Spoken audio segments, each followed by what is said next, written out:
What's going on, guys? Welcome back to live from ETHCC here today with my guy Arjun from Mantle, who has just launched their Layer 2 live yesterday. Made a big splash here at ETHCC. Of course, we are the Rollup. We are excited to be supporting this initiative and getting tons of new projects onto Mantle.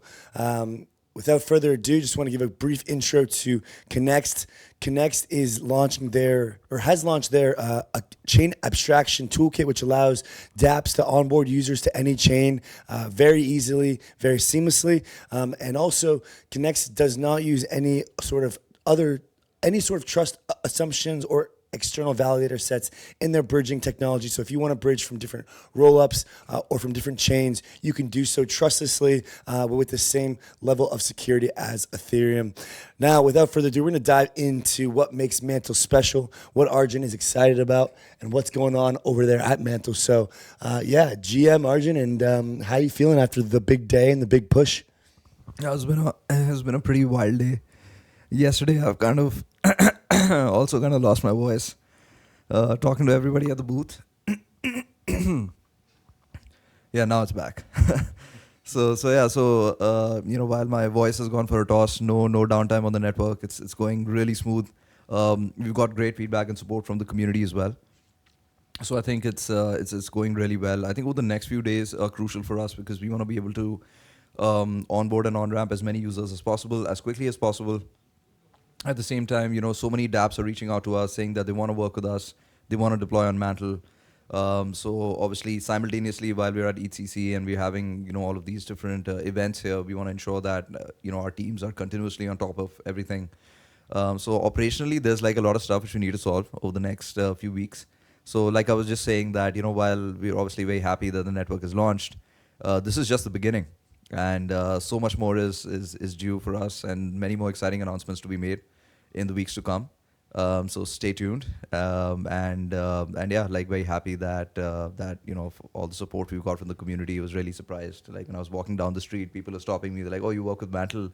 Your network is live. Let's Yeah, connect." man. I had the Mantle shirt on yesterday all day, just repping Mantle, just because it was like celebration for the launch, and everybody's coming up to me like, "Yo, you work with Mantle, this and this and this and this," and I'm like, well, no, but I'm just celebrating, right? And so it was a good vibe, and yeah, there was a lot of recognition. So I think you guys made a good splash on the kind of comms and marketing side, which kind of speaks to what you were telling me yesterday about some of the unique aspects of what makes the ecosystem very I guess what makes the ecosystem big in terms of potential for growth and that kind of marketing and community side. All right, so that's an interesting question, right? So what makes us different? I would just answer that in like two ways. So in terms of technology, we built a modular stack using the OP code base, and we believe in the modular chain thesis. We've gone live with EigenLayer for our data availability solution. So we're able to have like higher throughput, lower costs. And if you sort of operate or deploy on the network, you'll kind of see the difference. With respect to the ecosystem, I think that's what really makes Mantle very unique. Because number one, Mantle was born out of a DAO vote, so we're sort of a community first chain, very decentralized. The team is distributed across the globe, so it's a very sort of kind of, you could say, a team which has people from all parts of the globe, and what that means is that we're able to sort of really bring different facets to the community. I would not say that we're an American chain or we're like an Asian chain. Essentially, I would say that truly global chain. And even if you meet the team members, you'll see, like even at ETHCC, it's kind of a mix of people from everywhere. And I think that DNA kind of translates into how we execute and how we operate. Like I said, Mantle was born out of a DAO vote. Now every major decision we take for the chain goes through a proposal and a DAO vote process. So the community is truly in charge of this chain. We also have access to a big pool of liquidity in the DAO, right? So BitDAO has been rebranded to Mantle Governance. We've got over about $2 billion on chain, which we can mobilize to build out the ecosystem. We have our own exchange where we can list tokens. We have a deep partnership with Bybit. So we can take a developer or a team all the way from zero to grants to investments and all the way to listing. Which makes us truly unique in this ecosystem, that you can have this one place where we can solve all the way from zero to distribution to max distribution. So I think this is, I think, something which many developers and everybody finds very compelling, because it's something which is a very unique advantage, a competitive advantage, as one might say, but it's also nearly impossible to replicate. And that's kind of why we're very confident about our ability to ramp up and get mass adoption. Yeah, no doubt. I mean, 𝗵𝗵𝗴's got, I think, the biggest treasury in DeFi, like you said, 2 billion, which is phenomenal to kind of have that backing, right? And then you can kind of provide teams and devs, BD people, marketing, comms people with just a really nice roadmap, right? You can almost replicate the process for each team, and once you get that systemization down to a T, right, you can take a new team from being just a native DEX or native lending market or a native X, Y, and Z protocol, and take them all the way to like a blue chip project on Mantle with deep DEX liquidity and centralized exchange liquidity and a huge community. I mean, you guys have hundreds of thousands of followers on Twitter, across on Discord, Telegram. So yeah, I definitely agree with those points. Yeah, and I'm curious how you guys over the next couple weeks to a couple months, how you plan to really utilize those connections, that community. If you've got anything exciting in the works. Sure. So I think one of the things which we've teased a lot has been our liquid staking derivatives platform. So if you see our treasury, we have about 270,000 ETH, which we want to mobilize, and sort of if we can sort of, let's say, liquid stake this ETH on the ETH chain. Not only are we securing Ethereum, but we're also generating yield, which we can use for ecosystem incentives. So it's sort of something which works for the entire ecosystem, and we can also build utility for our native token as well. So essentially, so the DAO is a product-focused DAO. 𝗵𝗵𝗴𝗵 was a more of an investment-focused DAO, but Mantle DAO or Mantle Governance is going to be a product-focused DAO where we will continue to create new products which further augment our ability to grow the ecosystem. Also, there's a huge focus from our side on native projects. So we want more and more, we want to be able to build our own blue chip projects, like you were saying, because we have the liquidity and we have the exchange.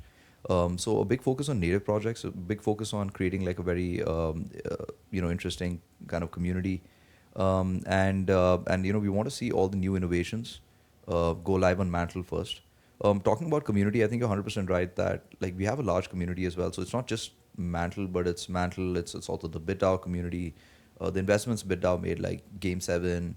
And 𝗵𝗵𝗴𝗵. Then there's Bybit. There's also 𝗵𝗵𝗴𝗵 Ventures, the venture arm of Bybit, which is an LP in like all major funds like 𝗵𝗵𝗀𝗀, Dragonfly, Pantera. So if you really think about our community, it's a very large community of builders, a very large community of users, a very large community of traders, a very large community of investors. Like in every sort of aspect of the community, we've got a large like presence. And I think like over the next few weeks, I think like I was explaining earlier, what we really need to do is sort of just sort of double down on our ecosystem first thinking, double down on our ecosystem first sort of execution, and help developers, help builders, get more liquidity into the chain, and do all the different things which can help dApp succeed. Because as a platform, if the dApp succeed, then we automatically succeed. So that's kind of our plan. Yeah. I mean, it seems like the tools are there for the success, and building on top of the OP stack really makes it concrete. It solidifies your position with devs. It's an easy transition for them.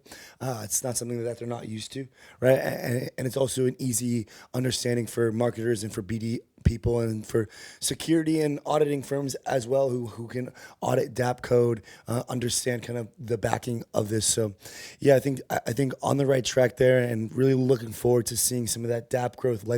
Like you're saying, I think, if we could get a couple killer dApps on Mantle, that'll drive more growth than really anything else.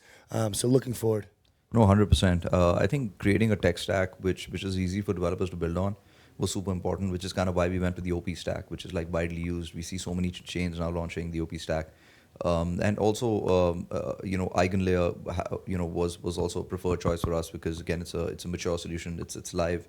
And again, it comes from a very Ethereum first kind of mentality. It's interesting that if you see the 𝗨𝗨 proposal for building an L2, it's literally exactly what we built. So much so that I tweeted saying that, if you guys need some help, we can exchange notes, because we built exactly what you proposed. So I think that's a big how do you say stamp of approval. I feel in some sense, from the community that our tech stack is legit and easy for developers. So yeah, and Coinbase too, man. Base, I mean, it doesn't really get much more, bang than that. 100%. I would say that because we have data availability and Base doesn't. I would dare say that You're better. yeah, I would dare say that I think we are ahead on the development curve is how I'd like to put it. But it's just good to see like more teams building modular blockchains. I think that was something which is a core philosophy of ours from a builder standpoint. And like you were just saying, like right now we just want to focus a lot more on adoption on native apps, and then start building those blue chips. So it's going to be a slow journey for us, but we're in it for the long run. So we want to take it one step at a time. And as we continue to progress, then we'll be able to build bigger and better and sort of serve the community in the best way possible. Yeah, much love. Thank you, Arjun, for your time, and congrats on the successful launch and some wise words here today, sir. All right, thank you so much for having me, man. Really appreciate it.